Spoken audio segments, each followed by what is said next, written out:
Hey guys, this is Deepak here from digitaldeepak.com, and in this video I'm going to explain what the Facebook pixel is using a simple illustration.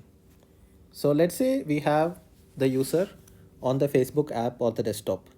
So the user is here and you can see that the user is browsing through the Facebook app. And let's say your website ad pops up here. Now, if you do not use the Facebook pixel, then Facebook will send the click to your website. So the user will land on your website and the user can exit from your website. So one option is that the user exits, and then there is another option is that the user buys your product. So how can we find out which are the users who buy your product and which are the users who don't buy? Because what will happen is that you will have a lot of these users who are viewing your ad and clicking on your ad. But we don't want just people to click on the ads. We want people who actually purchase the product that you have and eventually complete the checkout process. So let's say out of the 4 users that we have, in fact, let's put 6 users here. And Facebook is now going to try to find out which types of users actually end up buying.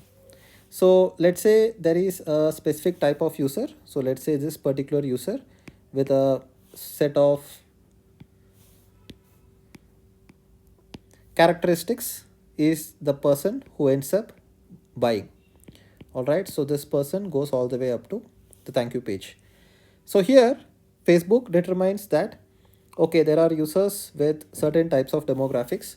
You can think about these users as, let's say, the age is going to be 23. That could be one.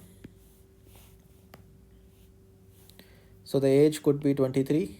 The person is male, and here you have a person who is 21 years of age, female.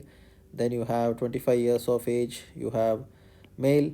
So, and let's say this person is 35-year-old male.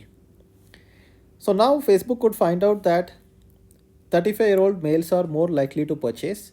And why we install the Facebook pixel is that we want to pass data back to Facebook. So this is Facebook pixel. It's basically a JavaScript code that is going to sit on your website. So this is a JavaScript code, and when people visit your website, so let's say this particular user visits your website, then they are not on Facebook, right? This is your website. They are not on Facebook. So the JavaScript code, which is basically the Facebook pixel, is now passing data back to Facebook. So this particular data is being passed back to Facebook. So now Facebook knows that this particular user has visited your website.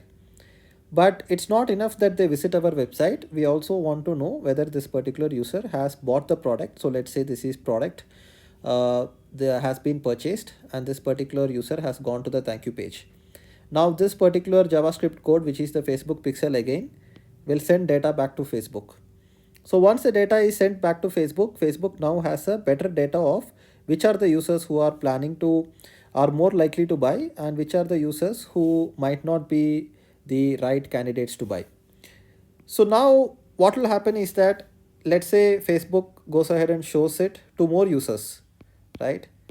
So the ad is shown to more users, and what will happen is that Facebook is going to show the ad only to the users who are highly likely to click on your ad, but not just that, but also likely to purchase the product and go to the thank you page. So when they go to the thank you page, they are converting. So that is what we call as a conversion. So now we also need to define something called the custom conversion. So this is a custom conversion, and basically what we are doing is that we are setting up a rule inside Facebook saying that if this person visits the thank you page, so let's say this is thank you page for product number 2.